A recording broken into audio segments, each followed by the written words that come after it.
Pois bem, bom dia mais uma vez a todos. Eu sou a Camila, juntamente aqui com a Marjorie e o Renan. Nós estaremos explanando aqui um pouco sobre o assunto de princípios, projetos e operação de reatores de granulação aeróbica. Então, falando um pouco do histórico do desenvolvimento desse sistema, nós temos que em 1980 houve a primeira descrição de um lodo granular, mas nesse caso para sistemas anaeróbicos. E nos anos 90 que houve as primeiras descrições de um lodo granular aeróbio. Em 1997 nós temos aí a primeira observação de um LGA em escala de laboratório. As pesquisas se intensificaram e em 2003, especificamente em alguns países, como na Holanda, através de uma cooperação entre a Universidade Tecnológica de Delft, a empresa Royal e a Fundação Holandesa Aplicada à Água, criando, nesse momento, a tecnologia Nereida. Essa tecnologia foi patenteada, a base, o tratamento realizado à base de LGA, e em 2010 a Nereida já conseguiu aplicar em escala real na cidade de Epe, na Holanda. E atualmente a patente Nereida se espalhou pelo mundo aí, hoje com aproximadamente 66 unidades em funcionamento e outras 4 em construção. Mas bem, o que seria o LGA? Esse lodo ele é um agregado, pode ser definido como um agregado microbiano altamente empacotado, e ele possui algumas características específicas, como, por exemplo, são arredondados, como podemos ver na imagem à direita, densos, compactos, e possuem múltiplas camadas. Uma camada mais externa, aeróbia, intermediária, anóxica, e mais a interna, anaeróbia. Esses grãos eles possuem diâmetros entre 0,2 milímetros e 5 milímetros, e as características lhe conferem altas velocidades de sedimentação.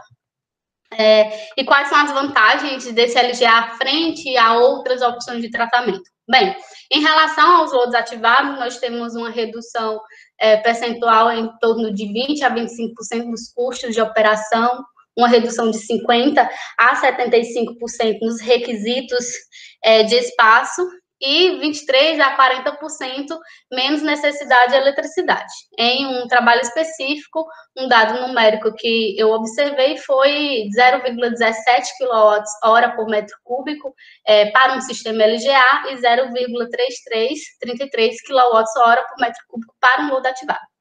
E essas reduções de custos se devem basicamente a não necessidade de bombas para recirculação de lodo, bombas para recirculação do próprio licomisto, quando o lodo ativado ele é adaptado para remoção de nutrientes,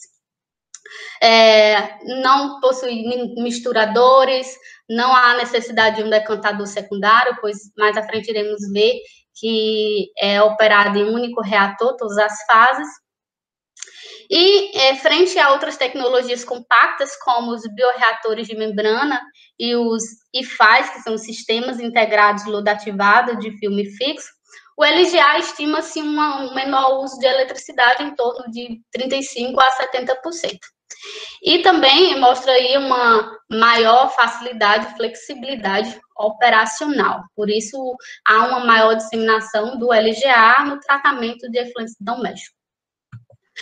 Aqui eu trago um gráfico onde é mostrado uma comparação entre o sistema de lodo entre o LGA, em relação a essas outras 4 tecnologias. Seria um lodo ativado com remoção química de fósforo, seria essa alternativa 2. A alternativa 3 é um UCT, que é um lodo ativado adaptado para remoção biológica de fósforo. O 4, que é o processo híbrido com lodo ativado e IMBBR, e os bioreatores de membrana.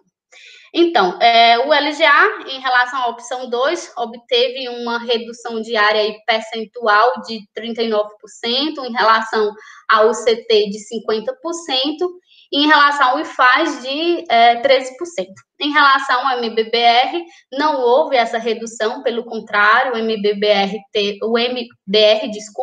teve uma redução em torno de 17%, mas apesar desse bioreator de membrana se mostrar mais vantajoso em termos de área, em custos por eletricidade, o LGA ele é muito mais vantajoso, uma vez que esses bioreatores possuem uma alta demanda de eletricidade devido a transferências menos eficientes de oxigênio, a necessidade de uma maior taxa de recirculação de lodo e a própria manutenção das membranas.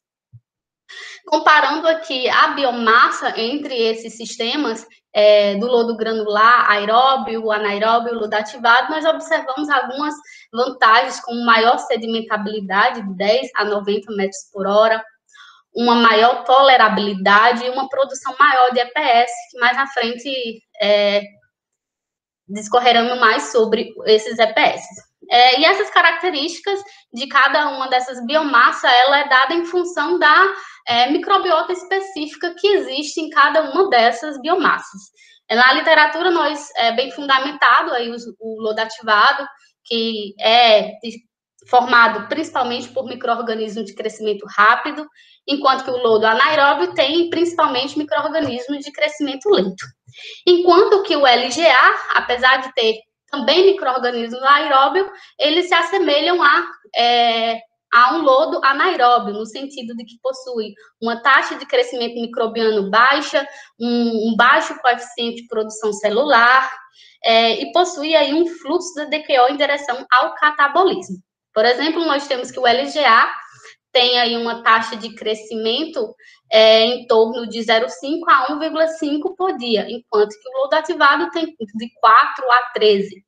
Em relação ao coeficiente de produção celular, nós temos que o lodo ativado, ele tem 0,6 gramas de sólidos suspensos voláteis por grama de DQO removido, então uma produção muito maior de biomassa, e o lodo granular aeróbio 0,3, enquanto que o anaeróbio 0,05. Aqui apenas uma imagem microscópica desse lodo ativado e do LGA, mostrando que eles têm estrutura bastante diferente. Mas então, quais seriam esses micro-organismos do LGA? Quais são as principais vias metabólicas? Bem, vale ressaltar que esses micro-organismos em equilíbrio, eles compõem ali um microecossistema, contendo milhões de micro-organismos por grama de biomassa. Esse microecossistema é no sentido de que o produto de um micro-organismo pode ser o substrato de outro. Nós temos, por exemplo, os organismos heterotróficos ordinários, que são responsáveis pela metabolização da matéria orgânica, e aí essa matéria orgânica é representada pelo substrato, ela é degradada, ela entra mais dentro do grânulo e parte desse substrato, ele é armazenado na forma de polihidroxalcanoatos. Que posteriormente é utilizado pelos desnitrificantes. A nitrificação e desnitrificação que acontece no grânulo, ela é possível porque eu tenho essa zona aeróbia, onde há a atuação dos micro-organismos responsáveis pela essa nitrificação, as bactérias oxidadoras de nitrito, as bactérias oxidadoras de amônia, e esse nitrito e nitrato, eles são absorvidos para a camada anóxica, onde ocorre, então, essa desnitrificação por heterotróficos desnitrificantes, utilizando o polihidroxibutirato, como eu acabei de falar.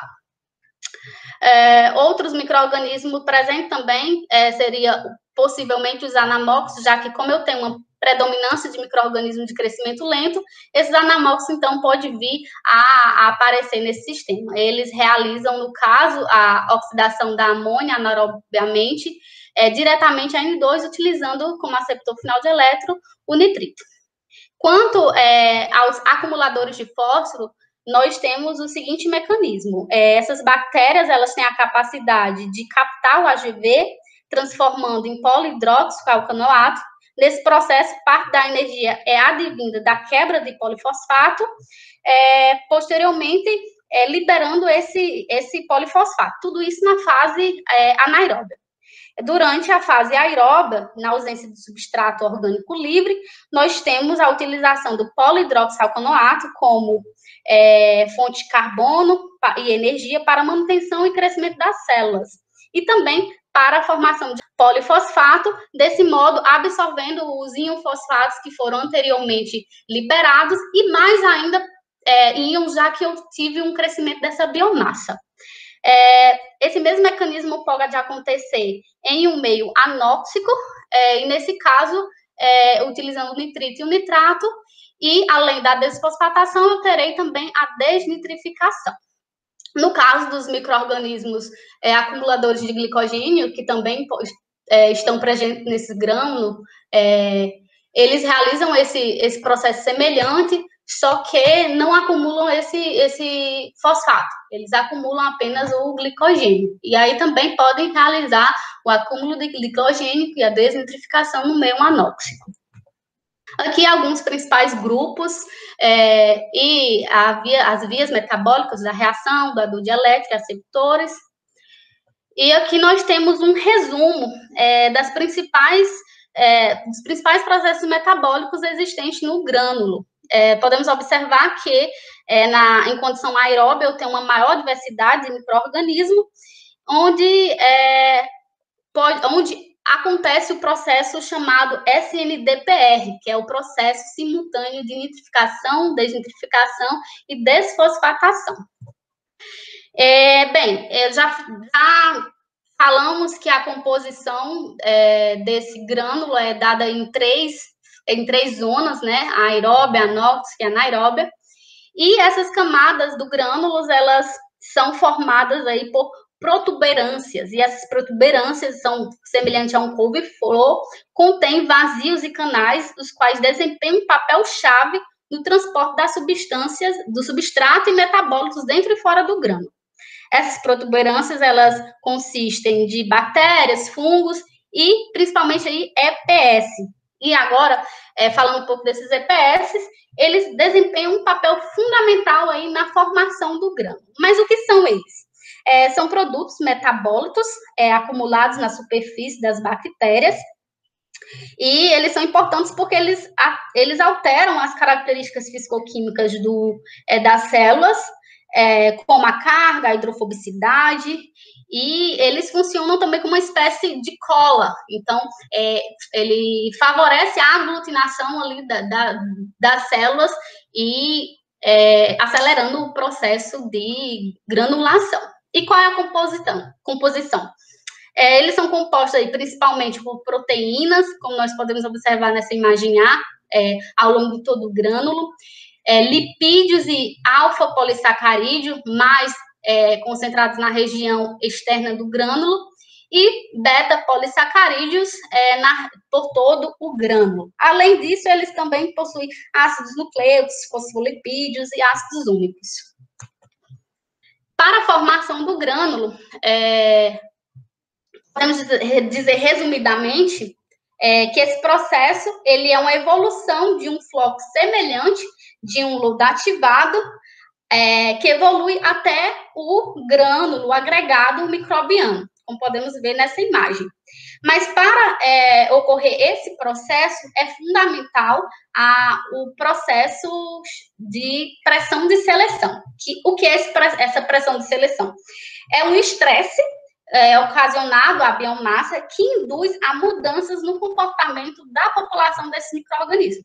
Desse modo, favorecendo a seleção nos micro-organismos de interesse. E nesse processo, nós temos aí os períodos distintos de fome na operação, que são aí os fast famine, onde nós temos um período com abundância de substrato e um período de carência de substrato. Especificamente nesse período de carência, nós temos aí a inibição dos micro-organismos de crescimento rápido e o favorecimento dos micro-organismos de crescimento lento.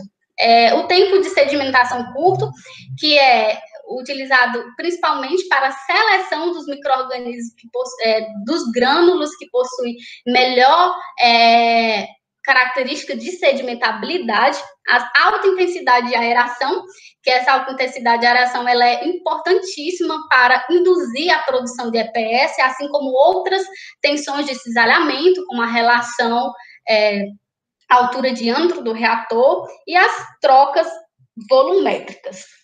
Na imagem, ela separa aí em fases essa granulação, onde inicialmente nós temos a adesão celular com formação de microagregados. Para isso, utilizando-se mecanismos como translocação de prótons, neutralização de carga, hidrofobicidade. E nas outras duas fases seguintes, há uma intensa síntese de EPS. E essa síntese de EPS ela é ocasionada principalmente pela pressão de seleção, até formar um grânulo maduro.